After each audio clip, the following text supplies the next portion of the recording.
What's up, welcome back to Nowstalgia. Dave here with a review of Pluribus, the new Apple TV Plus science fiction series from Vince Gilligan, starring Rhea Seehorn. This is an exciting debut for any fan of television because, of course, this is the Vince Gilligan follow-up to Breaking Bad. And yes, Breaking Bad, of course, had a prequel series with the impeccable Better Call Saul, but Vince Gilligan was only kind of tangentially involved in the creation of that series, especially he was more involved in the beginning of that show, kind of left the show more to Peter Gould as it went on. But of course, Better Call Saul was where the revelation that was Rhea Seehorn as an actor came from. Of course, her role as Kim Wexler, absolutely unforgettable. And the fact that she's getting a chance now to be a leading top of the call sheet performer for this high profile show from Vince Gilligan, it's very exciting. And Vince Gilligan, it's pretty obvious, right? The creator of Breaking Bad, one of the signature television showrunners of the 20th century at this point. And of course, Vince Gilligan's specific talents as a really talented writer and a thinker and creator of scenarios, but also really excellent and effective television filmmaker in terms of being able to get a lot out of the constraints of television, especially when he was making a show like Breaking Bad, in the late aughts and whatnot. Really exciting that we finally have his follow-up show. We had the Breaking Bad Netflix film, but apart from that, it's been a lot of waiting. And in fact, there was actually a ton of secrecy about what Pluribus even was. All we really knew was that Rhea Seehorn was the star. There was really strict NDA and secrecy around what the premise of the series was and what was going on. And that really continued up until the premiere of the first two episodes on Apple TV Plus.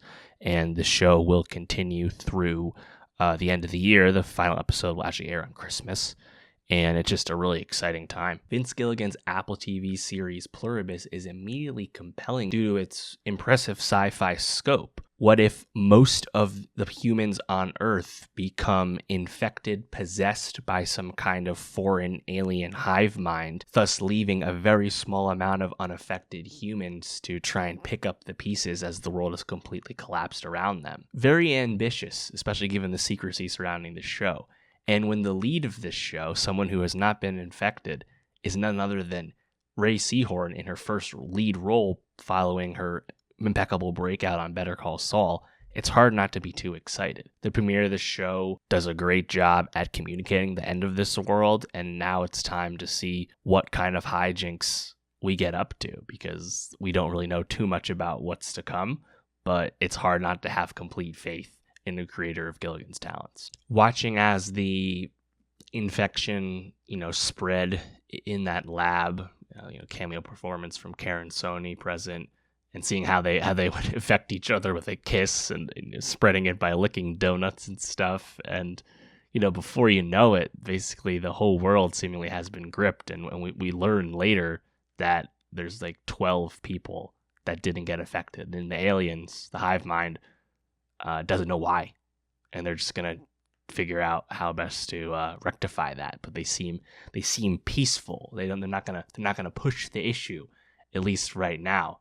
And that is, I think that is fascinating. It makes for a really great scene in episode 1 where Seehorn's Carol, she calls the number on the screen when she turns on C-SPAN. And it's like the one television show that's still airing. And she sees this person who's not the press secretary. It's like some low-level government figure, some, cabinet undersecretary guy.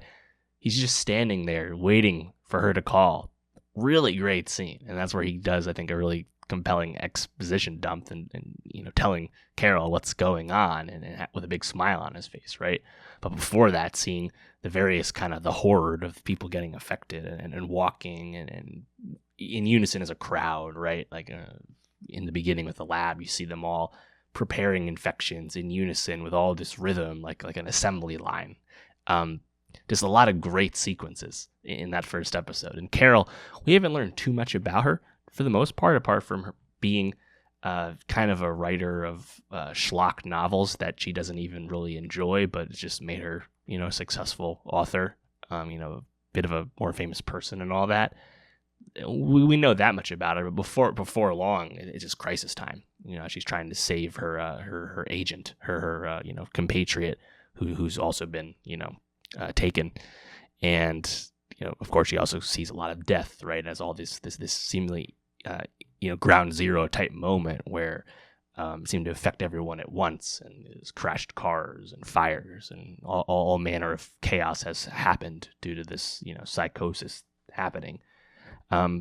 It's hard to read too much into the future of the plot. I did think the very beginning of the series where astronomers detect this radio signal from outside, the Milky Way or whatever, and they just don't know what's going on, and they keep trying to figure things out. Obviously, that has something to do with what's happened. Perhaps literally hearing the signal is what caused it. We will find out in time. But I'm just really excited. And, again, Rhea Seehorn, truly masterful on Better Call Saul. It's unfortunate that she's really still completely unknown to people that did not watch Saul. But if you know, you really know. So I'm really excited about this. And I think it's a show that probably won't rate like super high right away. Like it doesn't have the star power or even the marketing push that other Apple shows usually have. But it's certainly going to be a word of mouth thing as that word gets out about Vince Gilligan's new show. So I'm hopeful about the show's success in the future. But yeah, in the meantime, let's get on this ride and see where it takes us. Let me know, though, what did you think of the beginning of Pluribus? What are you most looking forward to seeing on this series? And for more TV reviews, subscribe, and I'll see you next time.